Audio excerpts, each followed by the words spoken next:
Sorry. Good afternoon again, distinguished guests, honored panelists, and valued attendees. I'm deeply to welcome all of you again in today's discussion once again. In this session, we are focused on the topic of growing importance in the fight against corruption, which is leveraging technological solutions to detect and prevent corruption. Without further ado, let me introduce with our honorable panelists. Ms. Moon So-hee from the Anti-Corruption Bureau at the Anti-Corruption and Civil Rights Commission ACRC of South Korea.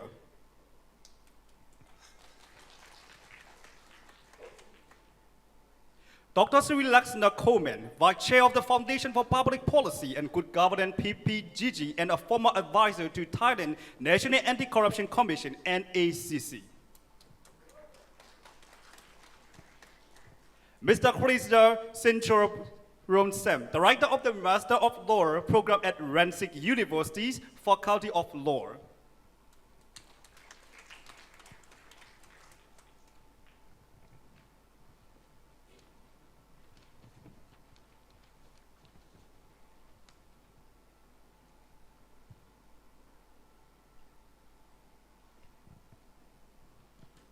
We are very honored and privileged to have such kinds of panelists here and experts here today. So, to begin the important conversations, today in this panel discussion, we will focus on the leveraging technological solutions to detect and prevent corruption, which is very important in this globalized world, technological solutions. So, to present this, I would like to invite Ms. Moon So-hee as a representative of South Korea's Anti-Corruption and Civil Rights Commission, ACRC. Ms. Moon, the floor is yours.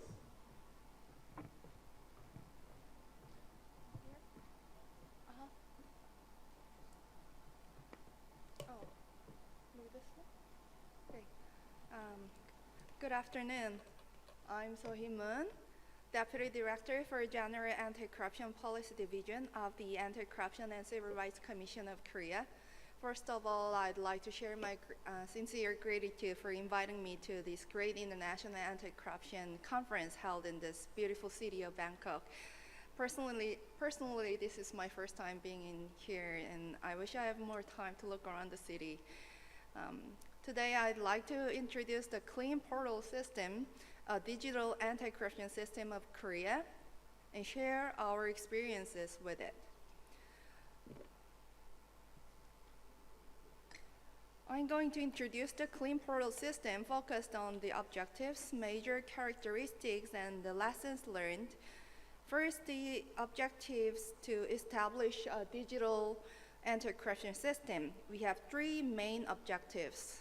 First is to effectively manage the increasing number of reports.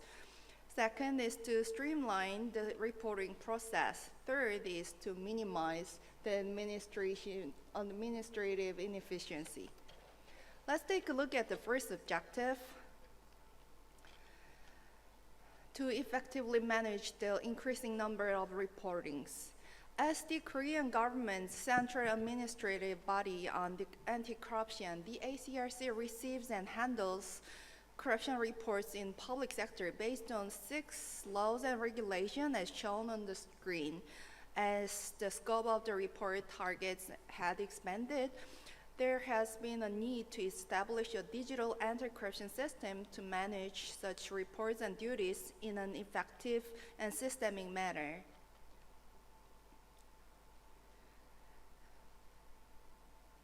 The second objective was to streamline the reporting process. When a reporter files a report to the ACRC, we confirm the details of the fact and then refer the case to an investigative authority.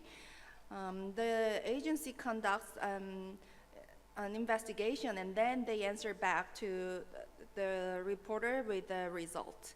The ACRC notifies the result to the reporter, and this is the basic cycle of the reporting system. In this way, the ACRC serves as a window between the reporters and the investigative agencies and promotes the connectivity throughout the whole process.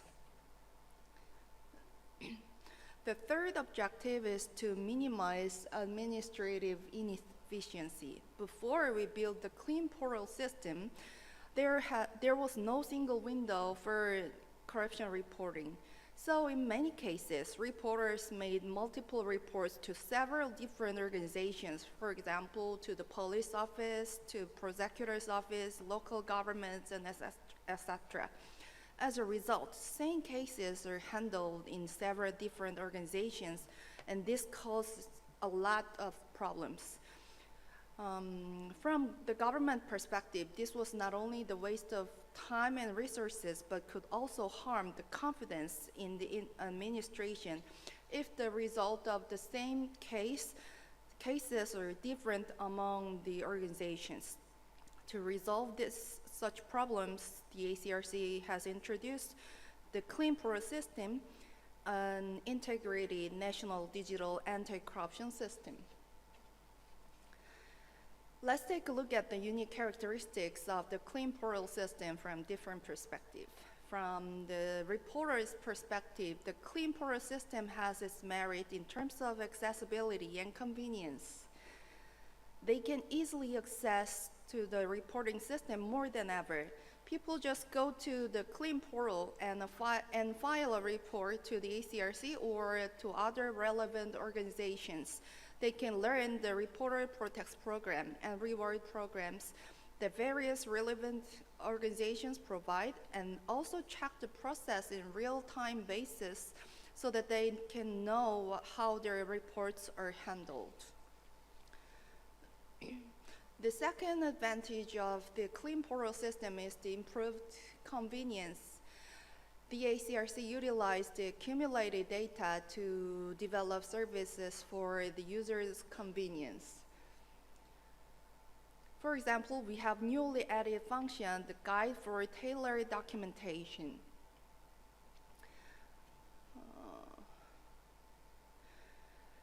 For this function, the ACRC analyzed the data from the reporter received and made standardized samples by corruption types, so the reporter can search and refer to the same cases when they fill out the report form. We also have the reporter documentation guide function in this system, and this is more useful. Once you fill out the form, this guide lets you know which laws were violated based on the contents of the report. For the reporters, they can easily know when a certain behavior is wrong, but it's not easy for them to know which laws are violated. They can learn from the list of laws and regulations violated from this function. Last but not least, the reporters can check the process in real time. The system shows the progress in real time. If there's any changes going on in the major step, the reporters are informed by text message, SMS immediately. Now let's take a look at the Clean Portal system from government perspective.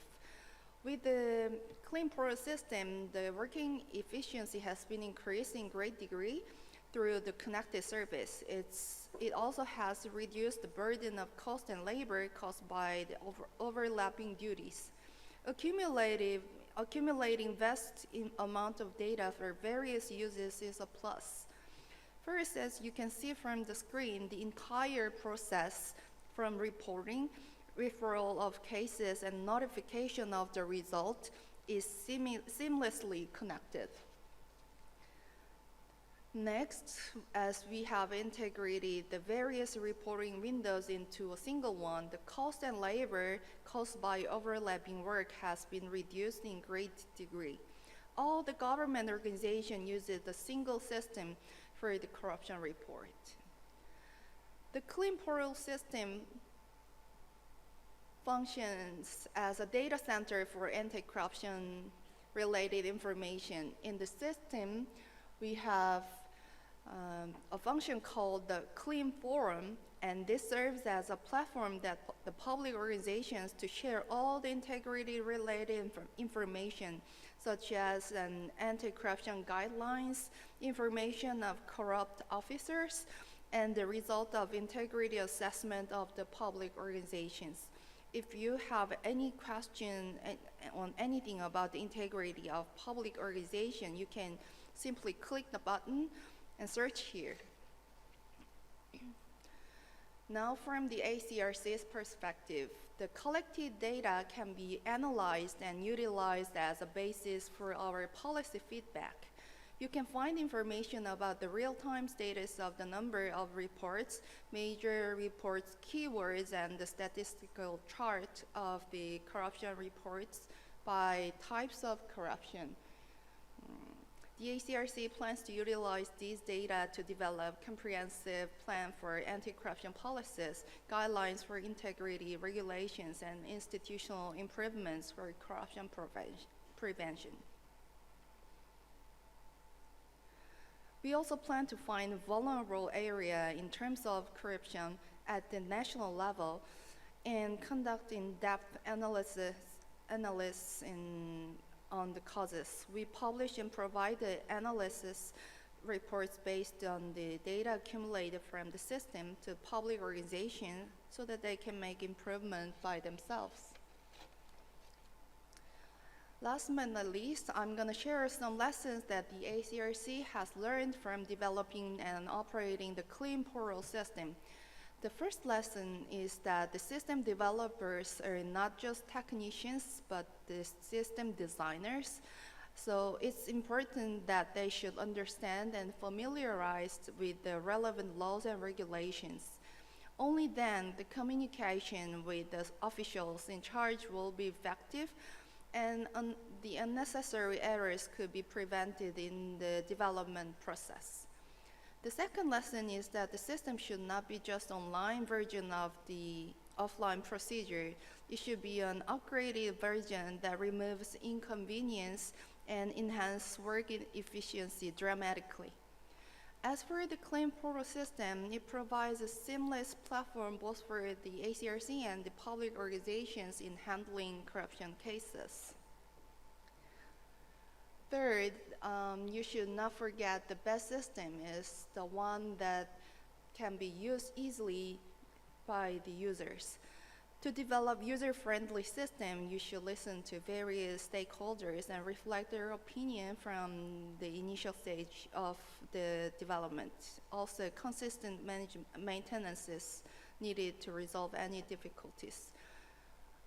This concludes my presentation on Clean Portal system, Korea's digital anti-corruption system. Any questions or comments are welcome. Thank you. Thank you so much, Ms. Moons, for sharing those valuable insights, which are like minimizing administrative inefficiencies like ACRC systems and data utilization in detail. And then that is very inspiring to hear how that is utilizing innovative in technological solution to combat corruption. Thank you so much. Next, to further expand our discussion on technological strategies, I would like to now invite to Dr. Sirilaksana Comment from Thailand, which is Foundation for Public Policy and Good Governance. Doctor, the floor is yours. Thank you very much for that very kind introduction. Now, I'd like to thank the organizers for inviting me to this interesting conference.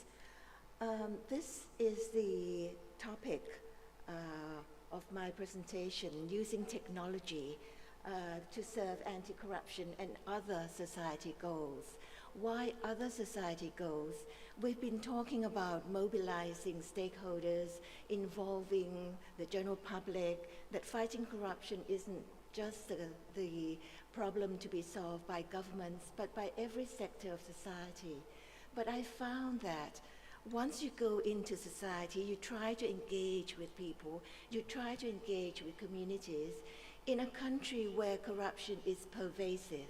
And the most serious and insidious form of corruption is the kind of corruption that is perpetuated by networks of corrupt people. These networks of corrupt people can include high-level government officials, even sometimes as high as the Prime Minister, and with government officials, with private sector, with community members, all around. And so when you try to engage what we feel as stakeholders, sometimes you hit these blocks where people do not cooperate because of their affiliation. Some people are really very good people, but because they have received favors from corrupt networks, and they feel obligated to be part of that network or not engage in anti-corruption efforts that we're trying to promote. So I feel that after working in this area for quite some time, that maybe we need different tactics. We need guerrilla warfare, not frontal attacks. So maybe fighting corruption in a more disguised way is what I feel may work. And so I started a project, just a small project, but this is a project that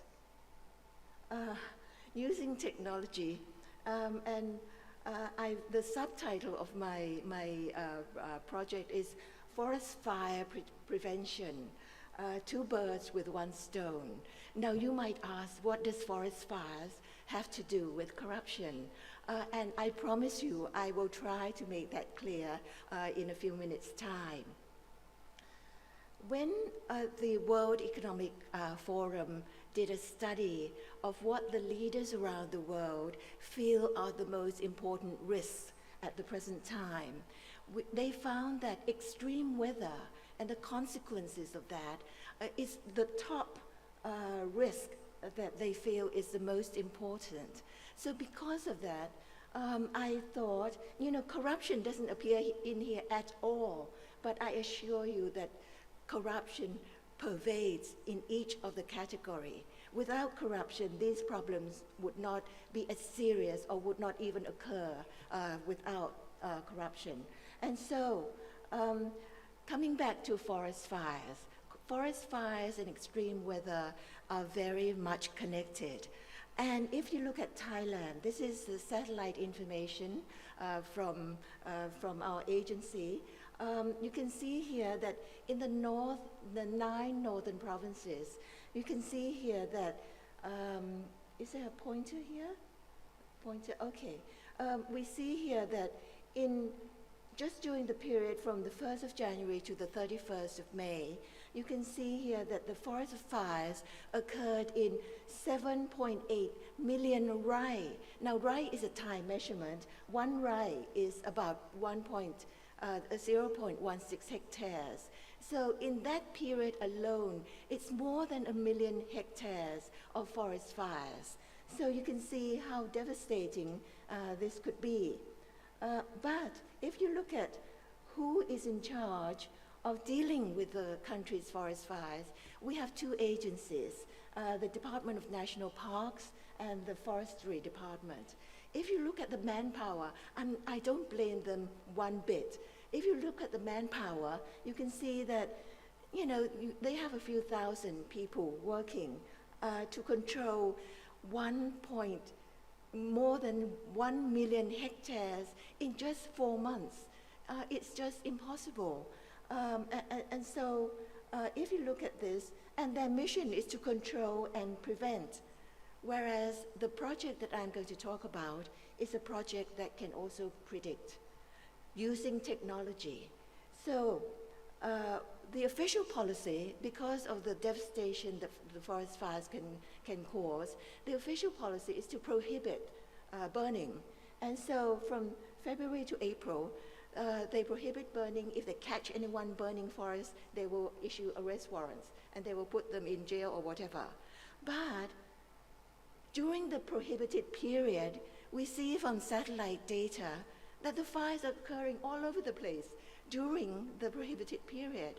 And so that doesn't even work. So what we want to do is to look at the cause of the forest fires. A lot of the forest fires are due to slash and burn, foraging, hunting, and all that. So we know that we have to have a holistic solution to recognize the way of life of the ordinary people. A lot of these people have no resource, they have no alternative but to use slash and burn, because other ways of clearing their land is just more expensive. It's more cost effective to use slash and burn. And so we have to recognize that, for some people, there is no other alternative. So what we want to do is this forest fire project and corruption prevention in line with the community's way of life. How do we do that? When we look at the causes of forest fires, what does this have to do with corruption?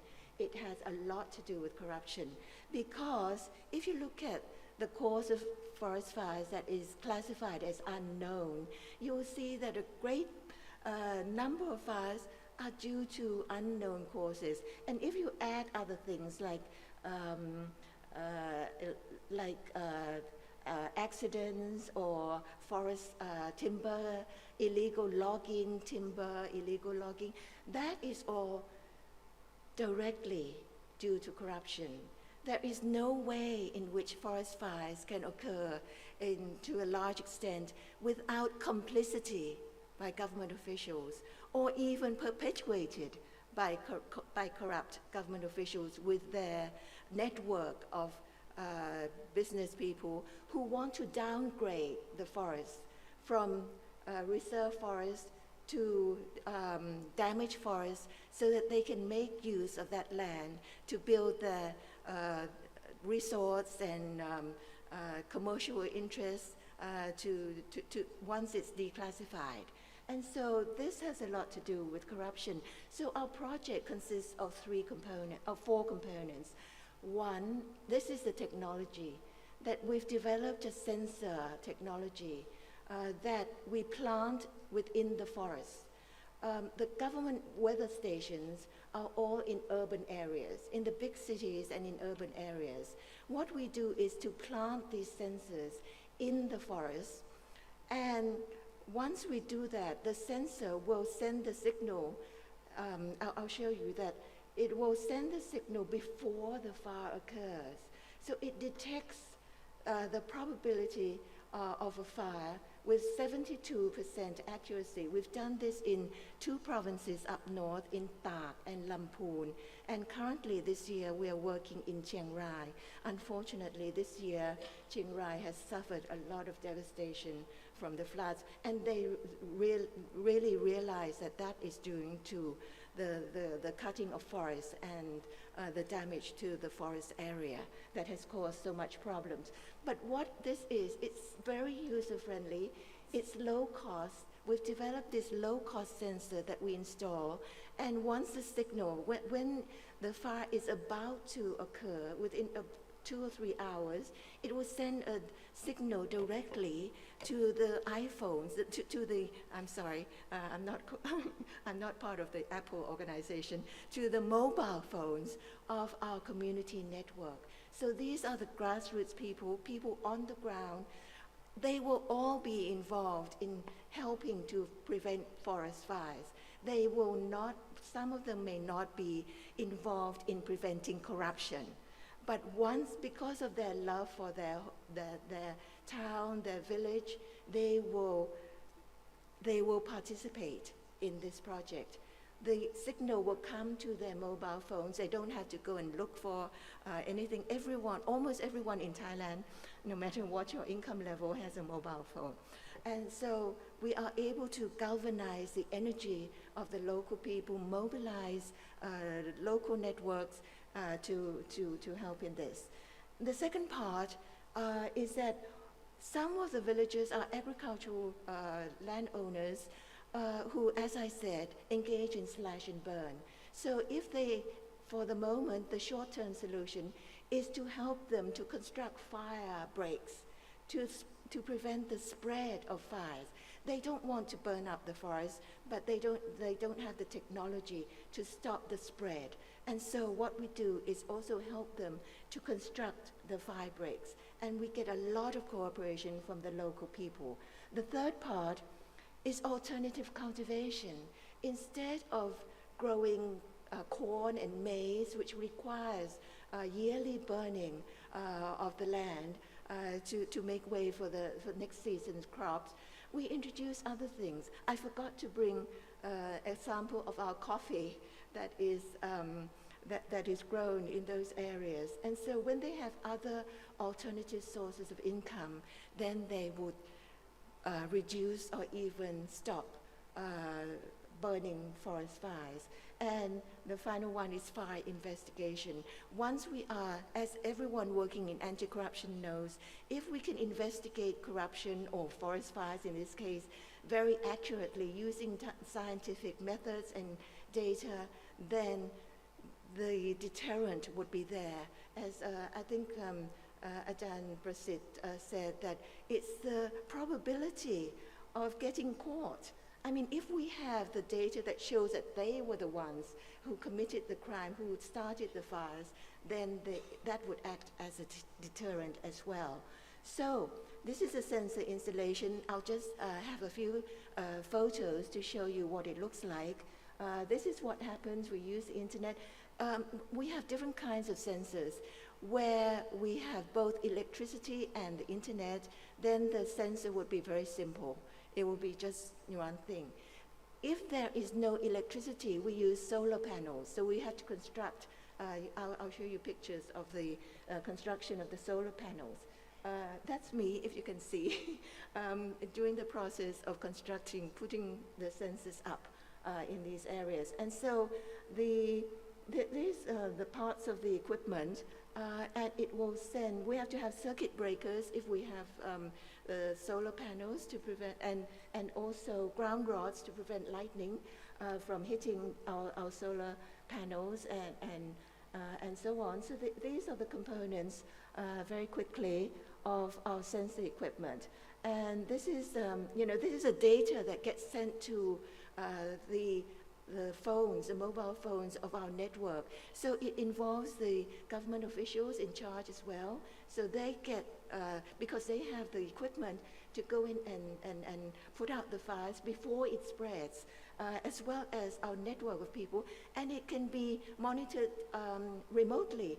I'm in Bangkok, but the fire is occurring in Chiang Rai, and I can see that it's going to occur. I actually call our network up in the north, and they said they know. They have the signal coming in as well. So this is the data. We have to train our network of people in reading the data that comes in. And so because it also measures haze and smog, the PM 2.5, it measures carbon dioxide, monoxide, and so on, humidity as well as temperature. It measures a lot of things. And because of that, actually this project did not start from forest fires. It started by measuring PM, particulate matter 2.5.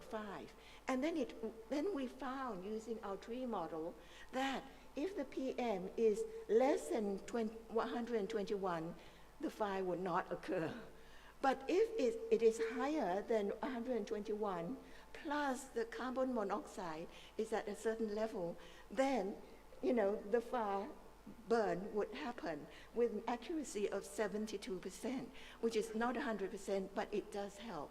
So this was what the data that we gathered from Tak and Lamphun, which we did 2 years ago. This year, it's up in Chiang Rai. And so this is just a picture of what it looks like. And so we're using this technology.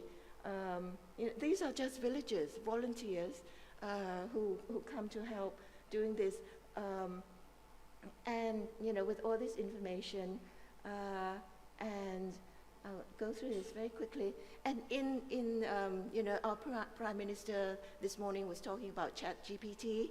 We can have a chatbot as well, and not even have it manned by us. And this is another thing that we're trying. We will go up to Chiang Rai next time to install sprinklers, because you need a water source to have a sprinkler installed as well. And I found a temple in Chiang Rai that the abbot, the monk, the head monk of the temple, actually is trying to create these reservoirs of water, and that can be used to fight. We can install these sprinklers as well. So finally, the bottom line is that fires due to corruption can be eliminated. With the other kinds of fires, we can help to reduce. But fires due to corruption is what we hope can be eliminated by using this technology. Thank you very much. Thank you so much, Dr. Cyril Lexter, for your detailed, informative perspective. And then your projects are based on this sustainability and forest, and really impressive to hear, Doctor, and also that I'm really thankful to you, Doctor. So, to round up our panel presentations, I'm pleased to introduce Mr. Cressida, Director of the LLM program at Rangsit University. Mr. Cressida, the floor is yours. Yes. Thank you to the moderators, and good afternoon, everyone. First of all, I would like to say that it is a great honor to be here as part of the World Anti-Corruption Conference 2024. And it's a great honor for me to be a last presenter today, too. The topic of my presentation, The topic of my presentation is a part of my research that I was funded by Rangsit University in late 2023. The possibility and guidelines for crime prevention using technology, a case study of corruption prevention in Thailand. Okay, let me inform you about my research objective. Firstly, it is to study the current state of corruption in Thailand. Secondly, it is to explore the feasibility or possibility challenges and obstacles of implementing technology to prevent corruption in Thailand. And thirdly, it is to identify suitable approaches for utilizing technology to address corruption within the context of Thailand.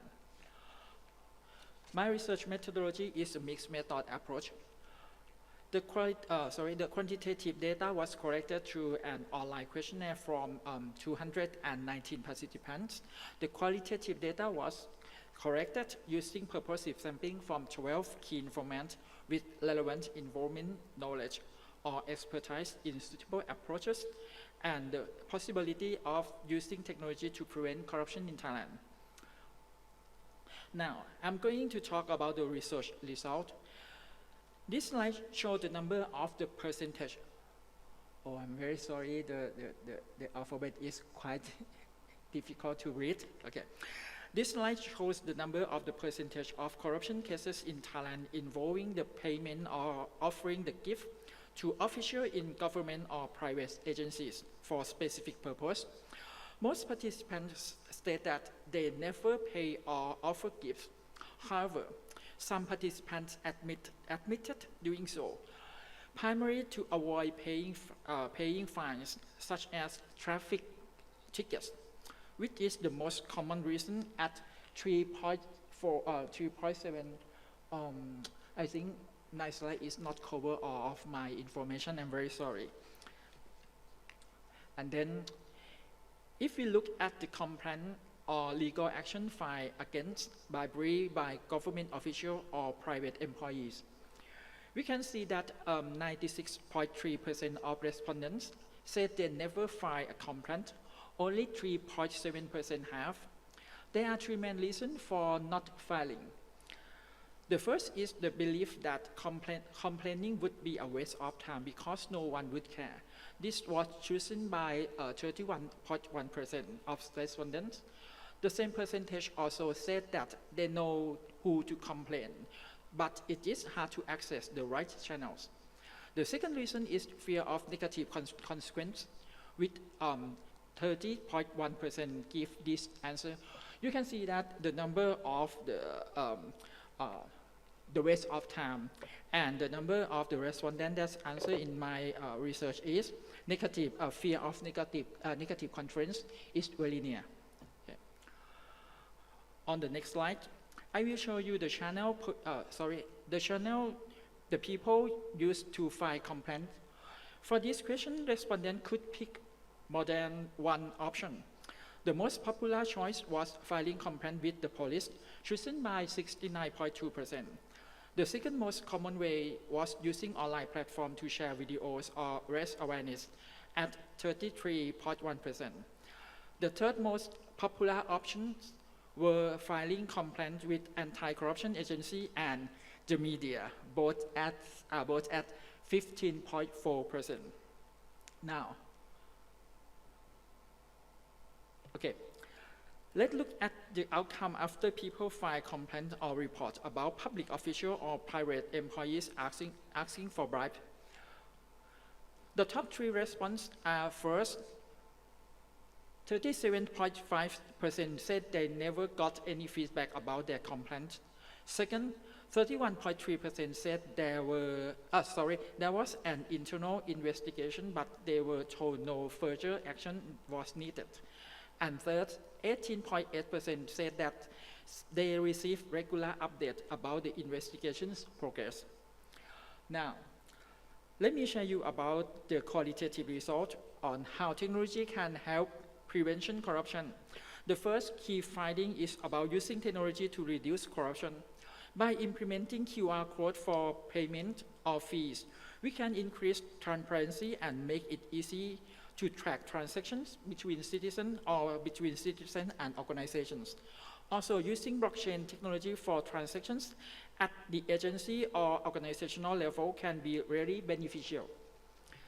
The second finding,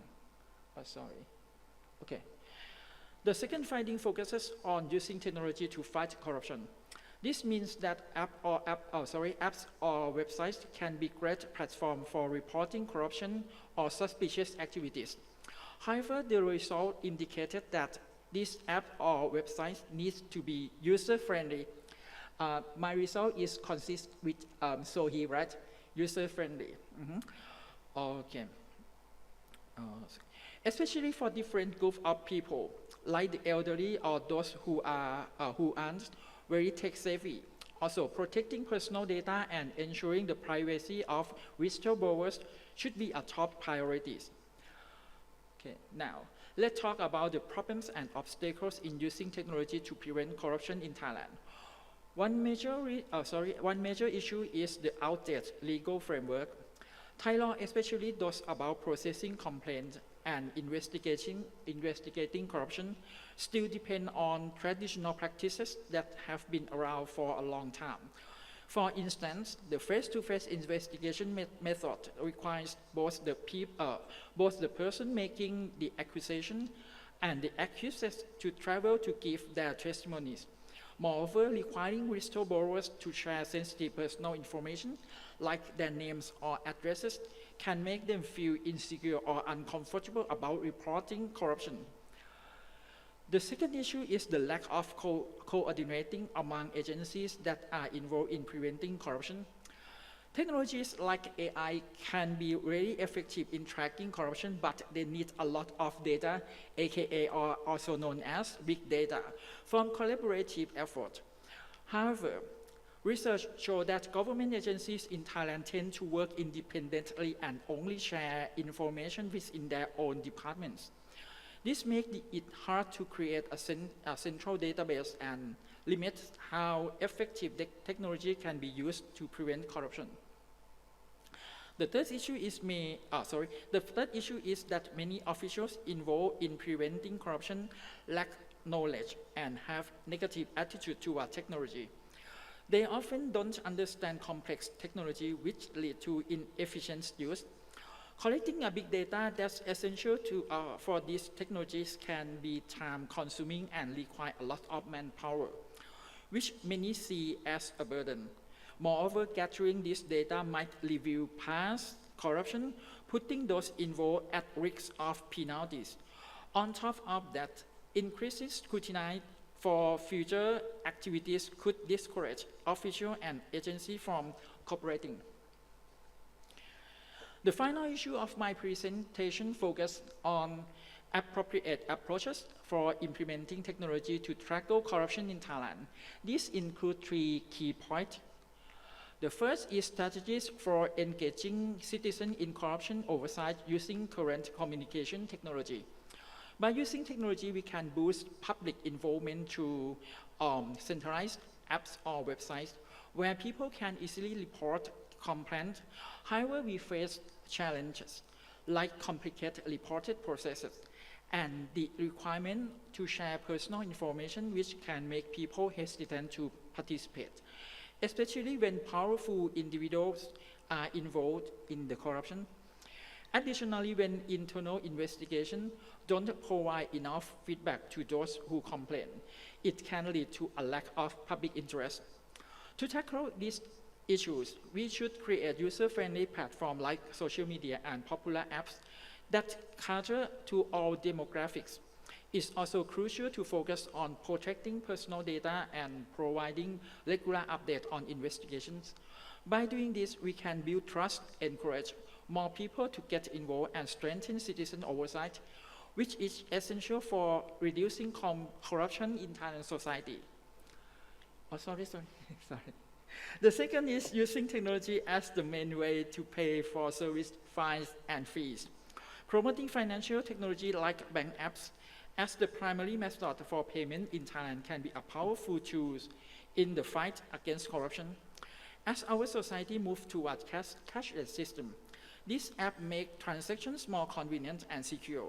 They also allow for easy tracking and verification, which boosts transparency. This transparency can significantly reduce opportunities for corruption, especially in everyday transactions with government and private organizations.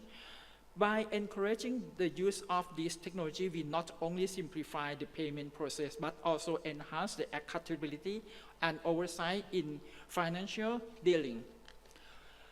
And the last one is the using reliable financial technology for budget management.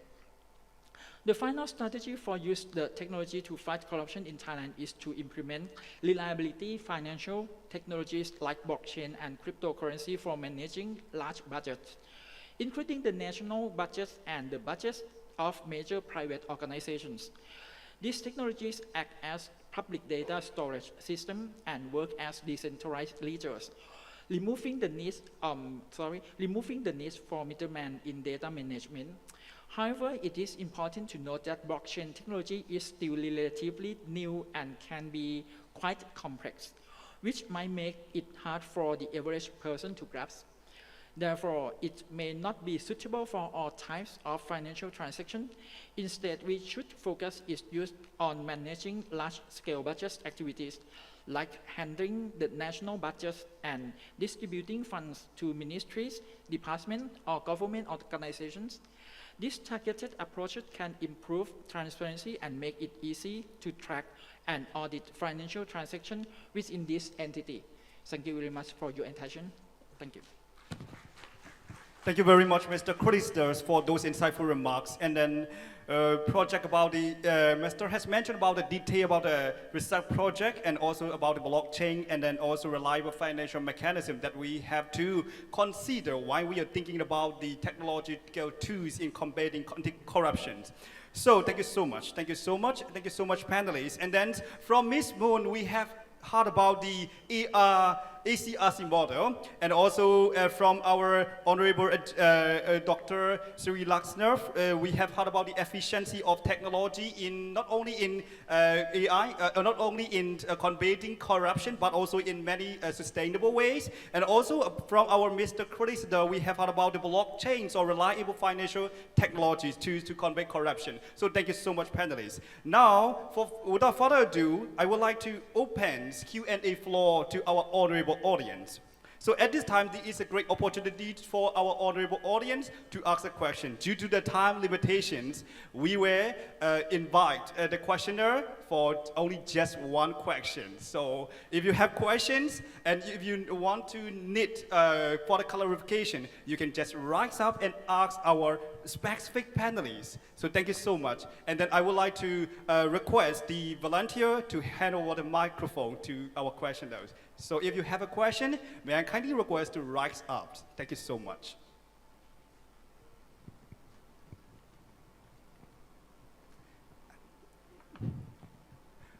Our Honorable Jen.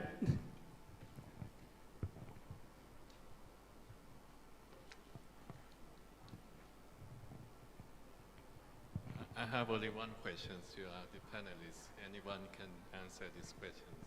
My question is so simply, how can we rely on technology in terms of safety for privacy right of the people, especially identical data in the ID card, for example, was stolen easily by call center movement in Thailand or in this region, not only in Thailand, in many countries. And they make a lot of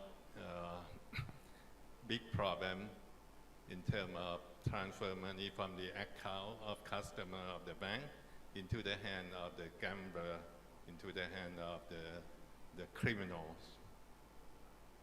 Why they gain that kind of data, personal data, easily like that? Do anything that technology can help and can ensure the people around the world that we did not stolen by the big company every time, every day. They are so, they know everything in our mobile phone, every secret, personal information, personal data, they can transfer our data easily. And how can technology, in terms of fighting against this kind of corruption, especially against the big company, who are the big tech company, how can you control them? Microsoft, Apple company, and so on, so on. I don't want to mention the name. I just mention this kind of name for a good example that how can we ensure that our data will not transfer to the criminal, especially to the criminals. Thank you.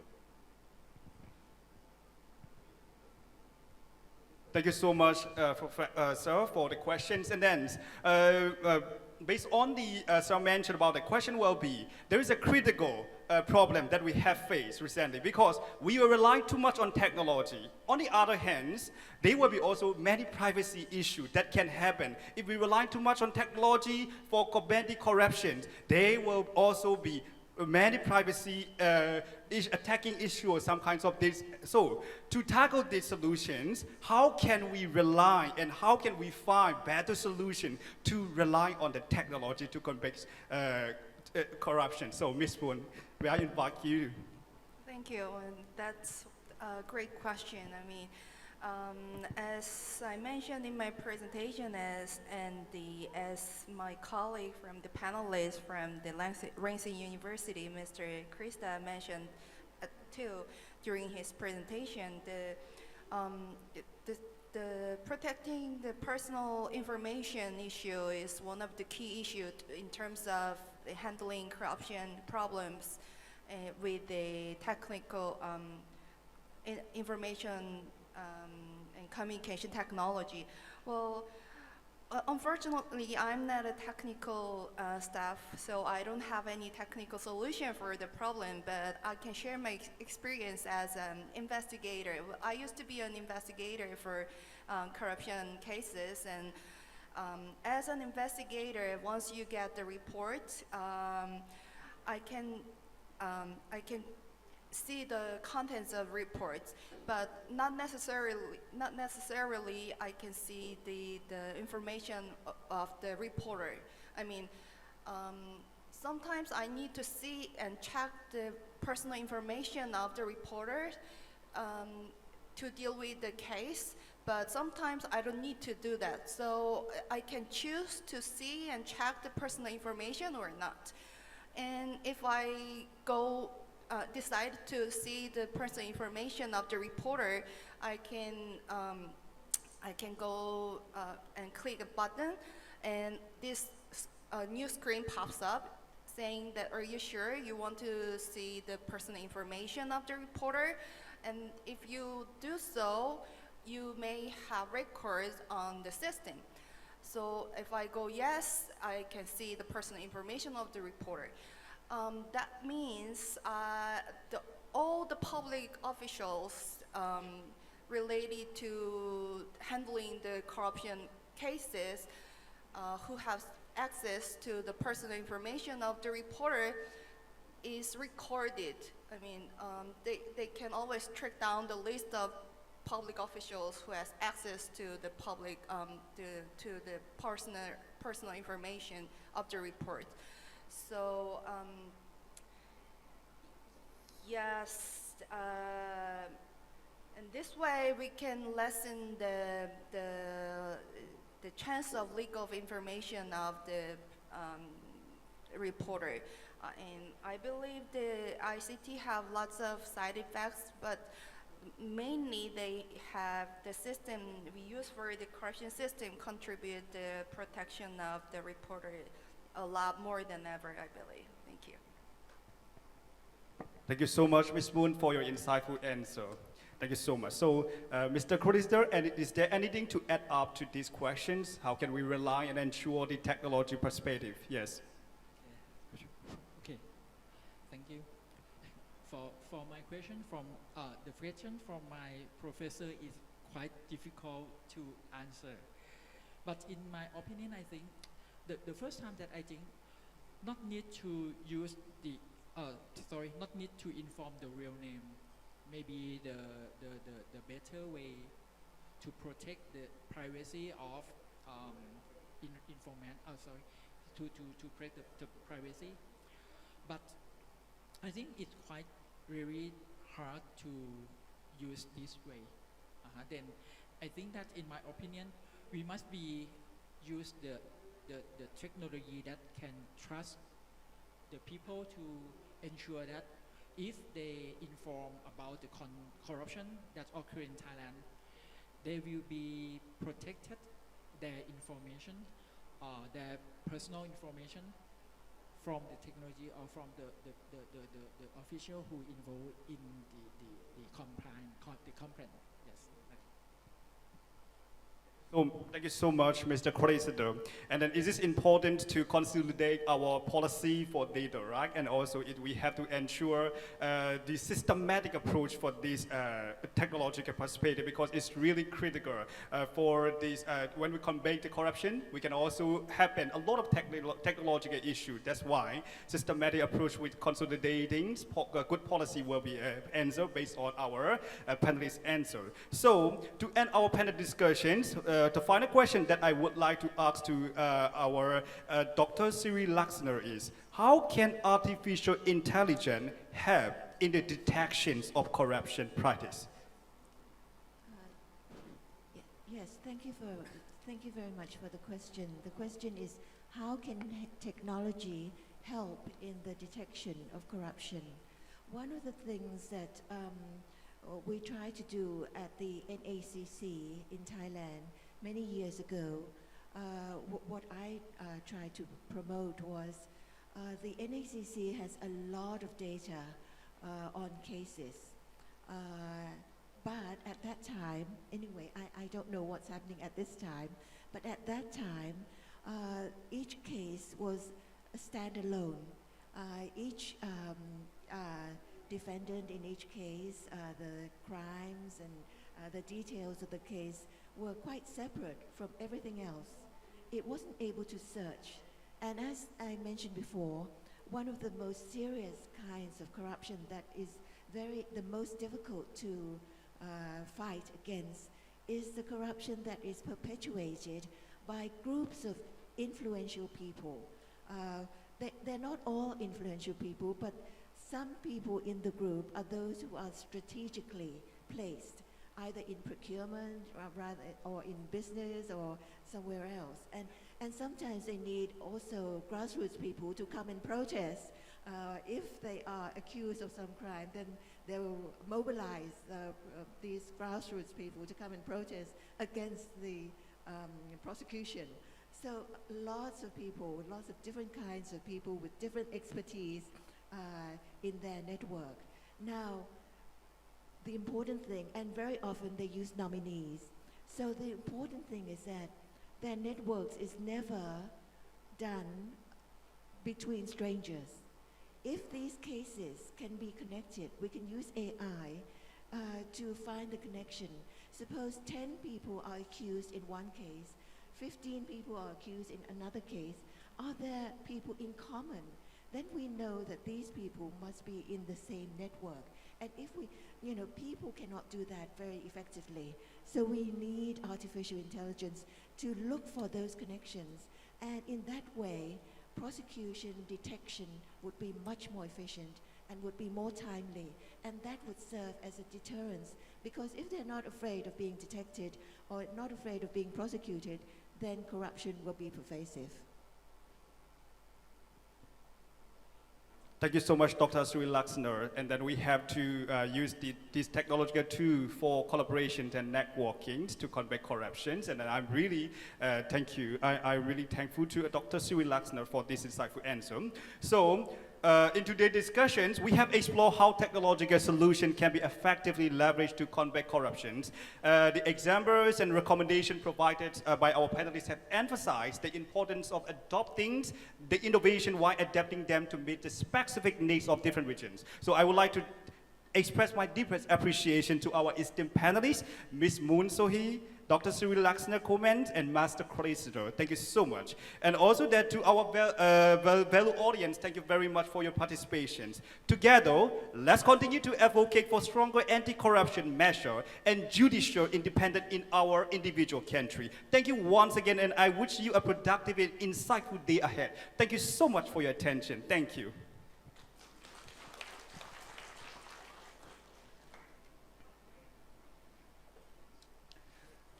Thank you very much to our moderators and panelists. We would like to invite Dato Haji Nik Suhaimi bin Nik Sulaiman up on the stage to present a token of appreciation to our panelists and moderators. I do apologize a little bit. We would like to invite Mr. Jia up on the stage to present a token of appreciation to our panelists and moderators.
That's very, very impressive to all panels that we have had in this event today.